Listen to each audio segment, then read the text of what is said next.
Over the course of the last 2 to 3 months, I have been in active discussions and engaged with the OLG and the province of Ontario as it relates to a potential change in the hosting funding formula. The OLG and the province have been very good and very receptive. Those discussions have been, in my opinion, very productive and have led to some of the changes that were announced today. By way of background, you should know that the current situation in the City of Windsor is that the city receives 3 different tranches of funding as a result of having a casino in our community. The first one, being something that is familiar to everyone, would be the payments in lieu of property taxes. The Caesars property at its peak used to pay approximately $13 million in payments in lieu of property taxes. Today, in 2013, it's dropped significantly from 13 million to 4.7 million. That payment is based on the assessment from MPAC and the city's commercial tax rates. Those funds have generally been used by the city as any other tax funds have been used. They go into the operating fund and used to subsidize the operations as well as the capital budgets. That's tranche number 1. The second tranche that the city receives from the casino is something that was negotiated back when the initial hosting agreement was announced, and that is funding for 20 police officers and their related costs. At its peak, or at its high end, it used to be $2.3 million for 25 officers. That was the original deal that was negotiated. $2.3 million for 25 officers. That number has now dropped to $1.8 million for 20 officers as of today. And that commitment is a commitment that is only to 2014. The third tranche is a tranche that everybody's familiar with, is a flat rate. It's called the casino hosting fee. That is $3 million that we receive per year. Initially, when the contract and the agreement was negotiated with the casino in the province in the mid-90s, the amount was for $2.6 million in the first 10 years and then $3 million in the second 10 years. But because of the favored nations provision that was put in by Councillor Carlissimo and agreed to by Council, that $3 million payment became a payment in perpetuity with the opening of the other casinos in the province.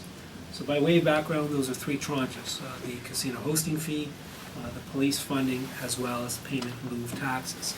In our discussions with the OLG, in our discussions with the province of Ontario, they were considering changing the formula, and the Windsor scenario was a unique scenario because we were one of the few scenarios that was on a flat rate, a flat fee of $3 million hosting, regardless of whether or not the casino was doing well or not doing well.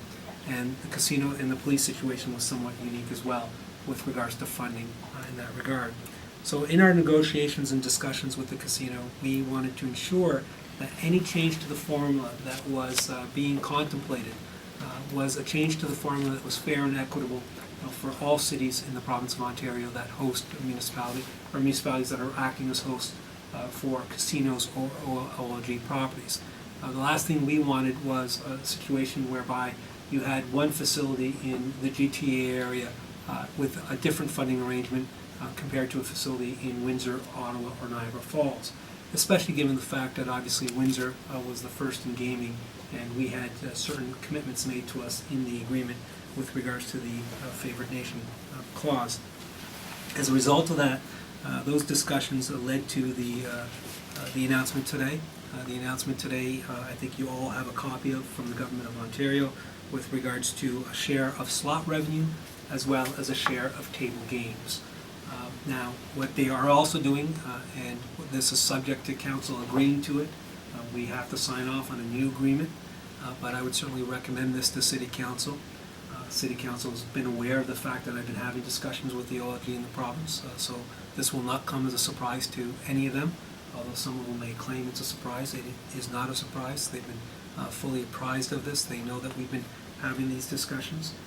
But to enter into that agreement means that as a result of us going into the new formula for slot revenue and table revenue, it will be one payment, meaning that they will get rid of the funding for the police, right, and meaning the flat fee will be removed. So we will be substituting $4.8 million that we currently receive today for approximately, based on last year's numbers, $11 million.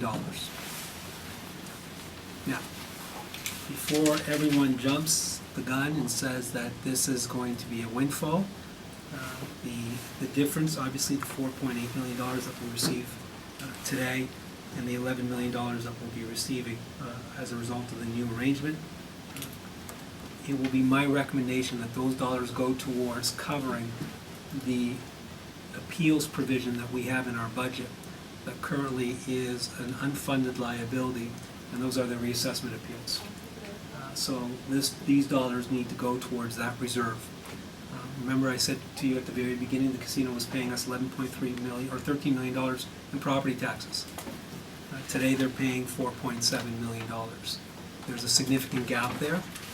That gap needs to be made up, and these dollars will go a long way to help us make up those appeals as well as other appeals that all of you have reported on, from Devonshire Mall to Ford to Chrysler to other large property owners in the city.